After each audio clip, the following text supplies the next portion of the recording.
नमस्कार, मी सुरेश मुरलीधर कोडितकर यूट्यूबवरील ऑफबीट या चॅनलवर तुम्हा सर्वांचे स्वागत करतो। मित्रांनो, आपण मागील काही व्हिडिओमध्ये म्हणजे सांगत असतो अधूनमधून की आपला चॅनलचं नावच ऑफबीट आहे आणि त्याच्यामध्ये आपण नेहमीपेक्षा वेगळे विषय घेऊन येत असतो आणि हे वेगळे विषय विविध विषयांशी संबंधित असतात किंवा आपण कुठल्याही विषयांचं बंधन पाळत नाही। आपल्याला जे हटके आहे, जे काहीतरी वेगळं असं आहे, जे नेहमीपेक्षा काहीतरी नवीन असं सांगणार आहे, ते घेऊन आपण तुमच्या सर्वांपुढे येत असतो आणि त्याच मालेतील हा एक विषय आहे। तो विषय आपण दोन शब्दांशी संबंधित आहे आणि त्या शब्दांचे अर्थ थोडेसे खुलवण्याचा प्रयत्न आपण करणार आहोत आणि त्याच्यातला पहिला शब्द आहे सोयरं आणि सुतक। आपण अनेक वेळा म्हणतो की तुला कशाचं सोयरं सुतक नाही, तर हे सोयरं आणि सुतक म्हणजे काय? तर आपल्याला माहिती आहे की एखाद्या व्यक्तीचं निधन झाल्यानंतर त्याचे कुटुंबीय त्याचं सुतक पाळतात, म्हणजे काही दिवस मौन धारण करणे किंवा काही दिवस तो जो कालावधी आहे ते दुःख त्या दिवसांपर्यंत टिकून राहतं। त्यामुळे ते सुतक, त्यामुळे कुठल्याही सामाजिक कार्यात, धार्मिक कार्यात सहभागी न होता तो दुःखाचा कालावधी म्हणून ते सुतक आपण पाळतो। त्या कालावधीत महिला कुंकूही लावत नाही डोक्याला आणि त्याच्यानंतर ते सुतक झाल्यानंतर ते शौच कालावधी संपल्यानंतर बाकीचे विधी करण्यात येतात। त्यामुळे ते सुतक म्हणजे ते दुःख त्या ज्या लोकांना त्याच्याशी संबंधित आहे त्या लोकांनी ते पाळायचं सुतक।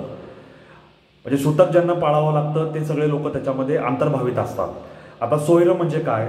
तर एखादं बाळ जन्माला आल्यानंतर जे नातेसंबंध निर्माण होतात ते सोयरं। म्हणजे बाळ जन्माला आलं त्याच्यानंतर कुणी मामा होतं, कुणी मावशी होतं, म्हणजे मुलगी जन्माला आली तर समजा कुणी म्हणतं मला पुतणी झाली, कोणी म्हणतं मला भाची झाली, अशा पद्धतीचे जे नातेसंबंध निर्माण होतात ते सोयरं। म्हणजे एकमेकाच्या नातेसंबंधातून निर्माण झालेलं हे सोयरं आणि तुम्ही नातेसंबंधात आहात म्हणून तुम्हाला व्यक्तीच्या मृत्यूमुळे निर्माण झालेलं सुतक। त्यामुळे सोयरं म्हणजे जन्माशी संबंधित आणि सुतक म्हणजे मृत्यूशी संबंधित, असं हे सोयरं सुतक या शब्दाचा साधा सोपा सरळ अर्थ आहे। आता आपण अनेक वेळा म्हणतो की माझं गणगोत किती मोठं आहे, माझे नातेसंबंध किती दूरपर्यंत पसरलेले आहेत। आता गणगोत म्हणजे काय? गण आणि गोत।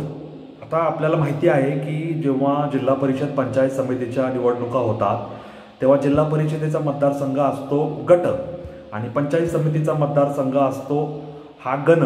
तर गण म्हणजे काय? तर एक छोटा लोकांचा समूह। प्रत्येक गणामध्ये निवडणूक होते आणि तिथून एक प्रतिनिधी निवडला जातो पंचायत समितीसाठी।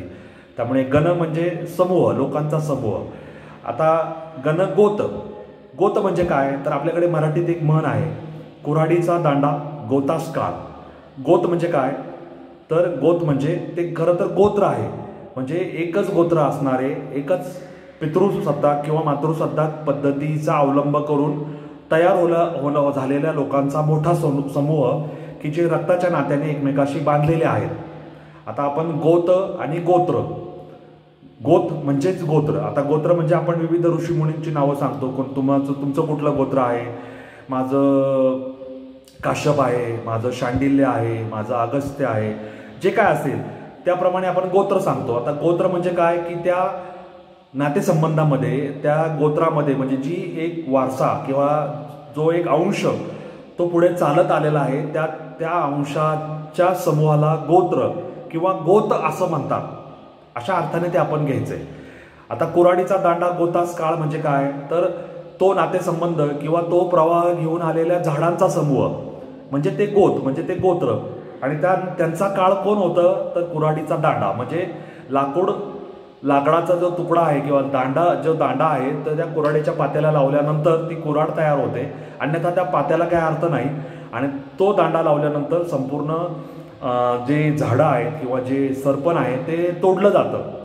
म्हणजे कुऱ्हाडीचा दांडा, त्या दांडा अन्वये गोतास काळ म्हणजे ते जे गोत्र आहे, ते जे समूह आहे झाडांचा, त्या समूहाची ती कत्तल होते त्या कुऱ्हाडीने, म्हणून तो गोतास काळ, तो काळ होऊन येतो, तो जो दांडा आहे तो काळ होऊन येतो, म्हणून त्या कुऱ्हाडीचा दांडा गोतास काळ असं म्हणलंय। आणि गोत म्हणजे तो जो प्रवाह आहे ऋषीमुनींचा किंवा एखाद्या कर्त्या पुरुषाचा, त्या पुरुषाच्या त्या प्रवाहातून निर्माण झालेला जो मोठा नातेसंबंध आहे ते म्हणजे गोत।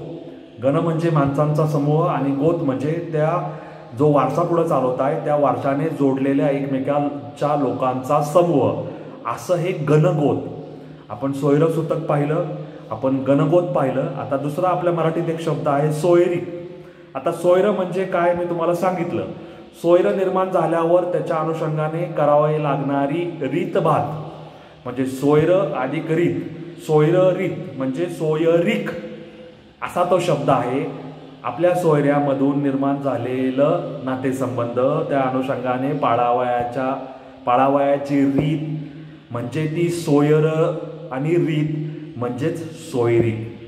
त्यामुळे हे छोटे छोटे मराठीतले शब्द, त्यांचा हा छोटासा साधा सोपा सरळ अर्थ, आणि तो अर्थ आपण समजून घ्यायला हवा. आपली मराठी भाषा अत्यंत समृद्ध आहे, अत्यंत गोड आहे, अत्यंत सखोल आहे.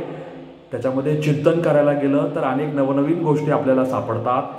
आपले ग्रामीण भाषेतले, बोली भाषेतले शब्द आपल्या ज्ञानाच्या कक्षा, आपली आकलन क्षमता आणि आपली मराठी भाषेतल्या गोडीच्या विविध कला आणि कळा आपल्याला समजून देऊ शकतात. गरज आहे त्यांना शोधण्याची, त्यांचा अभ्यास करण्याची, चिंतन करण्याची, मनन करण्याची. मराठी भाषेची लेकरं म्हणून आपण हे चिंतन, हे मनन जरूर करूया.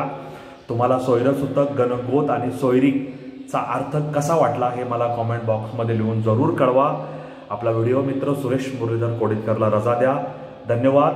जय हिंद, जय महाराष्ट्र, वंदे मातरम, जय श्रीराम.